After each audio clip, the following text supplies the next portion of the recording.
ভালেমান দেশত clinical study কৰা হৈছে। DHAৰ প্ৰয়োজনীয়তা কি? ই ব্ৰেইন অৰ্গেন ডেভেলপমেণ্টত সহায় কৰে। ব্ৰেইন অৰ্গেনৰ ডেভেলপমেণ্ট ক'ত ঘটে? 70% ব্ৰেইন অৰ্গেনৰ ডেভেলপমেণ্ট গৰ্ভতে ঘটে। প্লেচেণ্টাৰেৰে গৰ্ভস্থ ব্ৰেইনলৈ DHA ঢুকি পায়। DHA কেনেদৰে প্লেচেণ্টা ঢুকি পায়? গৰ্ভৱতী মহিলা এগৰাকীয়ে DHA সেৱন কৰিলে DHA তেজৰ যোগেদি প্লেচেণ্টাত প্ৰৱেশ কৰে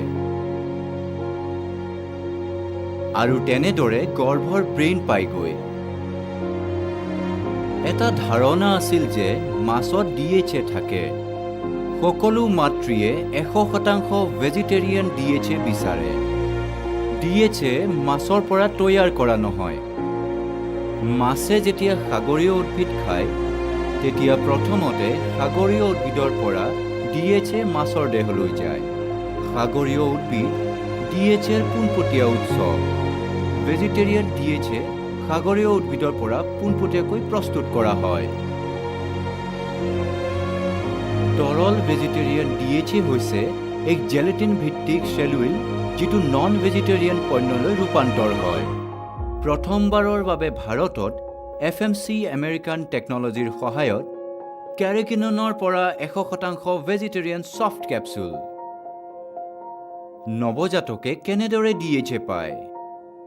নৱজাতকে স্তনপান কৰিলে 15% ব্ৰেইন অৰ্গেনৰ ডেভেলপমেণ্ট ঘটে।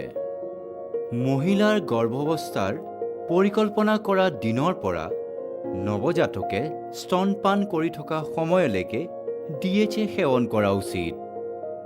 নিউট্ৰিচাৰ্জ DHA 100% ভেজিটেৰিয়ান DHAৰ সঠিক মাত্ৰাৰ সৈতে।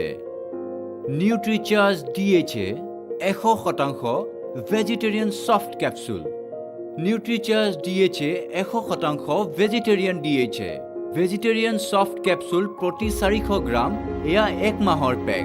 দৈনিক এটাকৈ ভেজিটেৰিয়ান ছফ্ট কেপচুল।